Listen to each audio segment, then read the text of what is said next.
Hi guys, it's Kayla. Welcome back to my channel. September. We're there already. I say this probably in every wrap-up video, but wow. Again, I'm so happy that August is over with and we're into September, and then it'll be October and November, and then, you know, it'll just keep going. And I guess I'm glad that I can be happy about the end of each month. Usually I'm not too happy about the end of summer, but it's good. It's good this year. So I read 6 books, 6 I think, in the month of August, which was pretty good. And all the books that I read, let's see. Yeah, they were good. They were good, yeah. I did make videos about most of them, which I can link below. I just decided to talk about them as I read them versus make a big video or maybe miss something important that I wanted to say about them at the end of the month. But I did read Spiritual Midwifery by Ina May Gaskin, which I loved, by the way.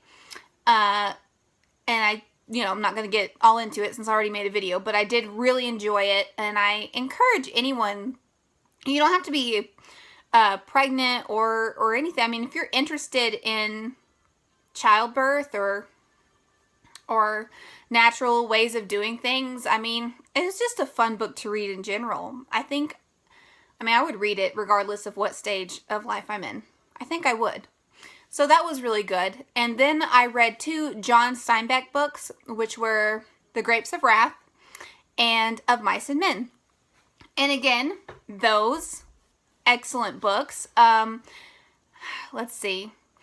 The Grapes of Wrath was definitely, it was longer than Of Mice and Men. And I don't know if I should compare the two and how much I like them. The Grapes of Wrath, as I mentioned in my other video, was like a slow building, slow burn. Like, I didn't realize how much I was into it until I was like really in it. You know, it took a little while, but once I got there, it was all good. It was all good. And then Of Mice and Men, it was just kind of like an explosion, and an afternoon explosion, because I read it all in one sitting, and it's a fairly short book, so that was pretty easy to do. And wow, that little book packs a punch. And yeah, both of those excellent reads, and recommend those as well. The next book that I read this month was, what was it? The Jungle by Upton Sinclair. And I did make a video about that one as well, which I can link again. That one was a little bit more disappointing for me, probably out of all the books that I read this month, only because I really, really enjoyed it. But the ending sort of ruined it for me. It was one of those where it was just like, why? You know, why did you do this? I was enjoying it so much, and then I literally just skimmed the last few chapters because suddenly it just got really boring for me. And so that was a little disappointing. Overall, though, I did really enjoy the story. I just wish it would have stayed the same. So, let's see. I read all those. Those are all library books, which is why I don't have anything to show you.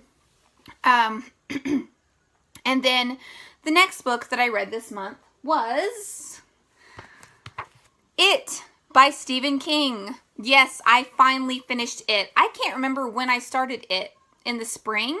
Ooh, there's like a glare. I don't know if you guys can see that. I started this in the spring. April? May? I don't think any later than May is when I started this. And then, truth be told, I had to set this book down for a couple months. I got stuck around page, between 600 and 700 pages is when I got stuck. And it wasn't because the book wasn't good. It was because I was just tired of reading the same book for so long and trying to finish it. It got to the point where I was like, I really just want to finish this book. It's good, but I want to read other things. And I was like, you know what? There's nothing wrong with that. I'll just put it back. I'll put it down, and then I'll come back to it when I'm ready and read some other things, because my mind just needed a break from Stephen King. If anyone is familiar with Stephen King, if you've read Stephen King at all, you know that his books are good. Well, if you think they're good. I personally do. So they're good. They're really good books.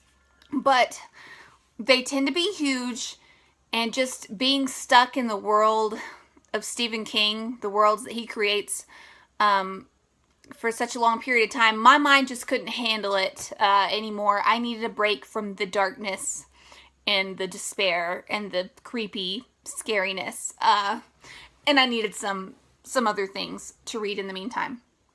So yeah, that's why I put it down. But overall, I really enjoyed it. Again, if it means anything to you, I gave it 4 stars on Goodreads. Please don't base too much off of that, like your opinion or what I thought of the book off of my Goodreads rating. Helps me keep track, but you know, those things are just kind of, you know, it's kind of up in the air. But if it helps, I gave it 4 stars. And yeah, so I guess I'll start what it was about. Of course, it took place in a small town in the Northeast. This time it was in Maine.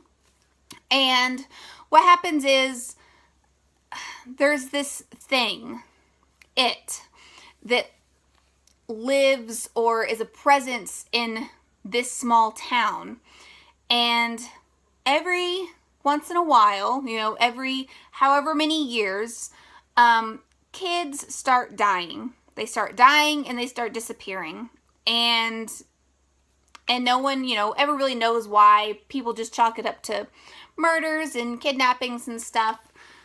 But it's this creepy entity, this presence, it's something that's just wrong with the town, and nobody can put their finger on it. People seem to kind of know in the back of their minds what's going on, but then they don't. And, you know, it's just one of those mysterious, like, you know, you drive up to a small town and everything looks nice on the outside, but you're like, something is weird here.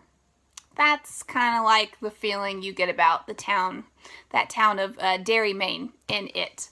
So, definitely has a creep factor in that. And this is just about a group of kids, and sort of like, I mean, it's so huge. It's not just about them, but a group of kids in particular are the main characters in this story, and it kind of goes back and forth between the future and the past, and you really get to know the history of the town and literally every single thing about the characters and their personalities, which I can't fault Stephen King for, because he develops his characters. He does it, and he does a really good job of it. Almost too good of a job of it, which is why his books are so big. But yeah, definitely creepy, like a creepy thriller book. For me personally, I wasn't terrified or super scared, but now I do want to see the new movie that's coming out, unless it's out already. I don't know. I won't get to see it in theaters anyways, so I can't get too excited about that yet, but I know that they'll probably make the movie pretty scary, because the book is meant to be pretty darn scary, but definitely got that creep thrillery feel to it. And if you're into that sort of thing at all, or you already read Stephen King but maybe haven't picked up it, then I mean, that's definitely one you can't round out your thriller or horror reading career, or your Stephen King fan shelf without it. You need to read it. So yeah, I really enjoyed it, and I'm glad I finally finished it. And then the last book that I finished in the month of August, I forgot there for a second, was The Tale of Despereaux by Kate DiCamillo. And I think pretty much everyone's familiar with this title, even though maybe you haven't read it. I read this with my kids. It was a read aloud for our homeschool reading. They really enjoyed it. I thought it was a sweet, cute story. It's about a mouse who is not like the other mice. You know, he is braver, not as scared. He doesn't fit in with the other mice, and he likes to read, and he lives in this castle in this town that loves soup.